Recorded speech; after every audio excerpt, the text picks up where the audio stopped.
Hey, it's Clay, and this will be a video chart on ticker symbol TSNP. We will take a look at the 30-minute time frame. I'm not sure what I mean by 30-minute. I do offer an explanation video at that link.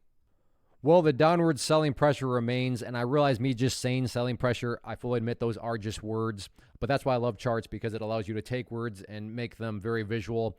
And really, I think the best way to visualize this selling pressure that exists is via that purple line right there, which on my chart denotes the 50-period moving average. And you can see there's been a couple of times now where the price has tried to get up above that area, including right there, and it just continues to get rejected back downwards. So my point here is this: as far as just gauging the amount of selling pressure that's out there, as long as the price is down below that purple line, then as far as I'm concerned, the bears are currently in full control. Now, of course, the bulls can regain control, which brings about the question, okay, Clay, how are you defining regaining control?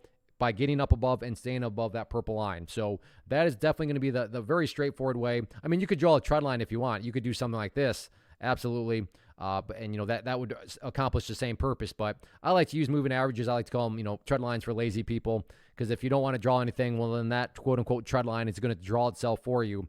So pointer being that whether you want to picture that as a moving average or a trend line, as long as the price is down below there, then that does imply that the selling pressure is still in full control, as the price, is technically not putting in any sort of newer highs or anything like that. As far as levels of support are concerned, the price is currently sitting at a very important, very famous level, and that's that pink line right there, which on my chart denotes the 200-period moving average. Even if you have a surface deep understanding of charts, I'm sure you've heard of that 200-period moving average, and you know that when the price is above it, you want to see it hold as support. In the event the price does not hold above that 200-period, next key area of support after that would then be down there right around the 78-cent mark. But yeah, as of right now, the bears are in control. A lot of selling pressure out there, but let's see how this one continues to play out.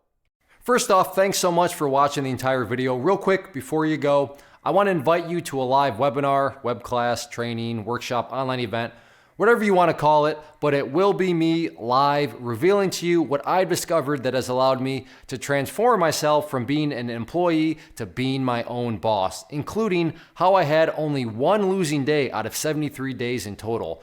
I'm going to cover 3 keys that have helped me unlock profitable consistency within the markets. The first key is super weird, but in a productive type of way. The second key is super awesome because it quite literally is wired into our DNA as humans, making it very easy to use. But in a cruel way, this becomes a pitfall for many traders. I'll explain it all though, including how to avoid the pitfall that it creates for some. And yeah, the third key, when you hear it, sounds way too good to be true, but it's not, and I'll show you how it all works. Then at the end, I open it up for a question and answer session that is, again, totally live. Even if you can't make the live session, please still sign up, as it will be recorded, and you can go back and watch the replay that I will send you.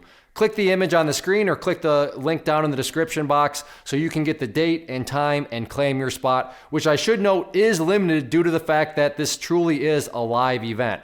If you have any questions, let me know. If not, I'll be seeing you soon.